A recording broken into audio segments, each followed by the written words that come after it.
பிரச்சாரம் போறாரு, மக்கள் கூட்டம் வருது வச்சு. ஆனா வந்து நடிகர் விஜய் வந்து மாவட்டத்தில் ஒரு இடத்துல கூட்டம் நடத்தாரு. ஆனா வந்து எங்களுக்கு திமுகவுக்கு தான் போட்டி, வேற யாருமே நடுவில் இல்லைன்னு சொல்லி தொடர்ந்து வலியுறுத்திட்டு இருக்காரு.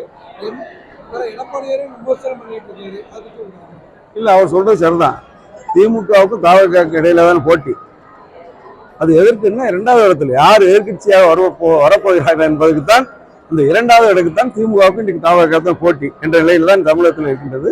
முதலிடம் என்பது எடப்பாடியார் முதலமைச்சர் என்பது இன்றைக்கு முடிவு செய்யப்பட்ட விஷயமாக நாங்கள் முடிவு செய்யவில்லை, கூட்டணி கட்சிகள் முடிவு செய்யவில்லை, இன்னும் சொல்லப்போனால் மக்கள் முடிவு செய்து விட்டார்கள்.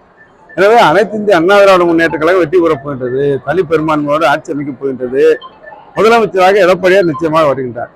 அந்த இரண்டாவது இடத்துக்கு போட்டி என்பதைத்தான் அன்பு சகோதர நண்பர் விஜய் சொல்லியிருக்கின்றார் என்பதுதான் இன்றைக்கு நிலைப்பாடு. எடப்பாடி பழனிசாமி இருக்கிற வரைக்கும் வந்து கூட்டணியில் சேர்வதற்கு வாய்ப்பில்லை அப்படிங்கிற மாதிரி அது அவருடைய நிலைப்பாடு. அதை பற்றி எங்களுக்கு கவலை இல்லை. இன்னைக்கு முதலமைச்சராக அண்ணன் எடப்பாடியார் முதலமைச்சர் என்பதை இன்னும் சொல்ல போனால் எந்த கட்சியும் முடிவு பண்ண போறதில்லை, மக்கள் முடிவு செய்து விட்டார்கள். ஒரு 4 ஆண்டு காலம் நல்லாட்சி நாயகன், இன்னும் சொல்ல போனால் கொரோனா போன்ற இக்கட்டான காலகட்டத்தில் தமிழக மக்களை காத்த ஒப்பற்ற முதலமைச்சர். குடிமராமத்து பணி என்ற அற்புதமான திட்டம், 7.5% இடஒதுக்கீடு என்பது ஒரு மகத்தான எடப்பாடியார் சிந்தனையில உதித்து அவர் அரசு பள்ளியில படித்த காரணத்தினால் இன்றைக்கு கிராமப்புற மாணவ செல்வங்கள் 2500 மேற்பட்ட மாணவ செல்வங்கள் சாதாரண குடிப்பட்ட அடித்தட்டிலே வாழ்கின்ற குடும்பத்தை சேர்ந்த மாணவ செல்வங்கள் இன்றைக்கு மருத்துவர் ஆயிருக்கார் என்று சொன்னால் இது வரலாற்று புரட்சி. இப்படி எத்தனை திட்டங்களை, அதே மாதிரி மாண்புமிகு அம்மாவுக்கு தாலிக்கு தங்கம், இன்றைக்கு தங்கத்தின் விலை என்ன? அம்மாவில் இருக்கின்ற காலத்தில் அரை பவுன்ல தாலிக்கு தங்கம் கொடுத்தார்கள். ஆனால் எடப்பாடியார் 1 பவுன்ல தாலிக்கு தங்கம் கொடுத்து தாய்மார்களுடைய கனவை நனவாக்கி திருமண வாழ்க்கையில ஒளியேற்றி வைத்தார்கள். அது மட்டும் இல்ல, தைப்பொங்கலுக்கு 2500 ரூபாய். அதுபோல் கொரோனா காலத்தில் மக்கள் பாதிக்கப்பட்ட நேரத்தில் 6 மாதத்திற்கு விலை இல்லாமல் அனைத்து ரேஷன் கடைகளிலும் பொருட்களை கொடுத்தோடு 6 மாதம் 1000 ரூபாய் நிவாரணத் தொகை. அனைத்து மக்களுடைய நன்மதிப்பை பெற்று இன்றைக்குத்தான் நிழலின் அருமை வெயிலுக்கு சென்றால்தான் தெரியும் என்று சொல்லி இன்றைக்கு அதிமுக ஆட்சியினுடைய அருமை பெருமை எல்லாம் இந்த வெடியாட்சி வந்த பிறகு இன்றைக்கு மக்கள் உணர்ந்திருக்கின்றார்கள். மக்கள் அதிருப்தியின் உச்சகட்டத்தில் இருக்கின்றார்கள், வெறுப்பின் விளிம்பில் இருக்கின்றார்கள். திராவிட முன்னேற்ற கழகத்திற்கு முடிவு கட்டுகின்ற தேர்தலாக இந்த தேர்தல் இருக்கும். எடப்பாடியார் முதலமைச்சராக வருவார். செல்வ பெருந்தகை தான் இருக்கக்கூடிய கட்சிக்கு விசுவாசமாக இருக்கட்டும் என்று எடப்பாடி பழனிசாமி கூறியதற்கு எடப்பாடி பழனிசாமி முதல்ல வந்து பிஜேபியோட கூட்டணி வச்சிருக்காங்க, ஊழல் கட்சி ஏடிஎம்கே என பிஜேபி விமர்சித்தாங்க. தான் இருக்கக்கூடிய கட்சிக்கு விசுவாசமா இருங்க என தொண்டர்கள் பற்றி சொல்றாங்க. நீங்க இருங்க முதல்ல அடுத்தவங்க விமர்சனம் சொல்லி சொல்றாங்க. செல்வ பெருந்தகை பத்தி எல்லாம் தெரியுமே. சட்டமன்றத்தில் அவர் காங்கிரஸ் பத்தி பேசுறதோட திமுக அரசுக்கு ஜால்ரா போடுறதான் வழக்கமா வச்சிருக்காரு. நானும் சட்டமன்றம் தான் இருக்கேன், எங்க அருகிலே அமர்ந்திருக்கேன்.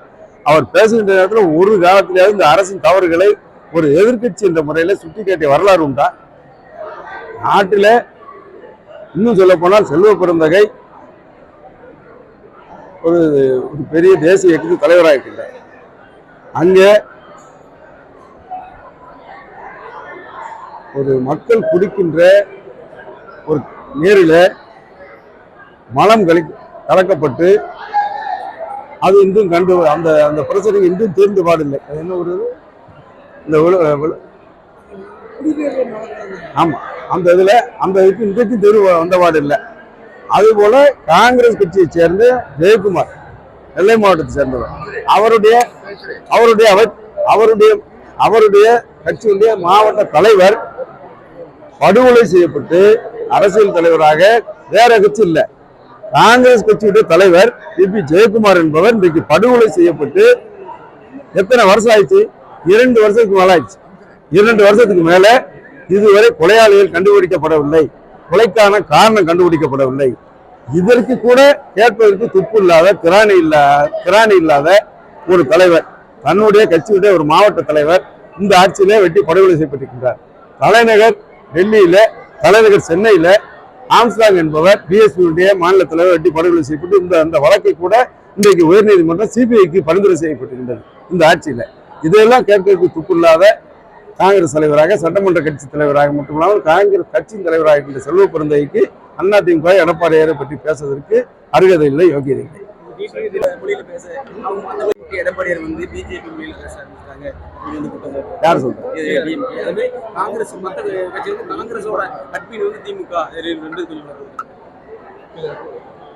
இல்லை இன்னைக்கு காங்கிரஸ் கட்சியை தான் திமுக விழுங்க பார்க்கிறது என்பது இன்னைக்கு பொதுச்செயலர் எங்களுடைய அண்ணன் எடப்பாடி அவர்கள் சொல்லியிருக்காங்க. அது இன்னைக்கு நிதர்சனமான உண்மையாக கரூரில் ஒரு மாவட்ட மகளிர் அணி தலைவியை காங்கிரஸ் உள்ள இன்னைக்கு கூட்டணியில் இருக்காங்க.